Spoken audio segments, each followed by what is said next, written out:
காலை ஒளி. எழுதியவர் திருமதி டோரா எட்வின். மிகவும் அர்த்தம் நிறைந்த நாட்கள் முடிவுக்கு வருகின்றன. திபேரியா கடற்கரை. நான் விரும்பி ஊழியம் செய்த பகுதி. காலை வேளை. இரவெல்லாம் மீன் ஒன்றும் அகப்படவில்லை. சீஷர்கள் கரையோரம் நின்றார்கள். சரியான இடத்தில் கீழ்ப்படிந்து வலையை போட்டபோது திரளான மீன்கள் அகப்பட்டன. வலை நிரம்பி வழிந்தது. கரை சேர்ந்த பின்பு கடைசியான அந்த கூடுகை நடைபெறுகிறது.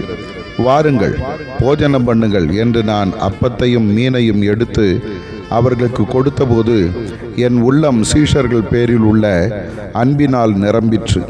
அவர்களை விட்டு பிரியும் நேரம் நெருங்கி கொண்டிருக்கிறது. இது 3ஆம் முறை தரிசனம். இப்போது மிக முக்கியமான கேள்வி தன்னை 3 முறை மறுதலித்த பேதுருவை நோக்கி வருகிறது. என்னை நேசிக்கிறாயா? பேதுரு பதறிப்போனான். 2ஆம் முறை 3ஆம் முறை கேட்டபொழுது பேதுரு துக்கப்பட்டு, ஆண்டவரே, நீர் எல்லாவற்றையும் அறிந்திருக்கிறீர், நான் உம்மை நேசிக்கிறேன் என்பதையும் நீர் அறிவீர் என்றார்.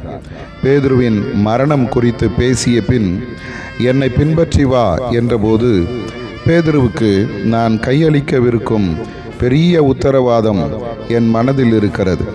மகனே, மகளே, உன் காரியம் என்ன?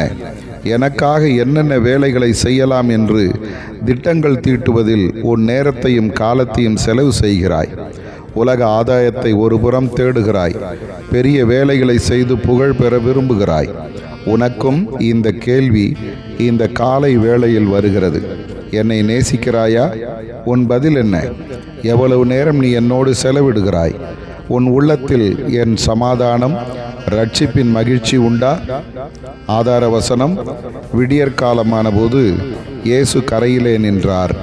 அவரை இயேசு என்று சீஷர்கள் அறியாதிருந்தார்கள். யோவான் 21:4.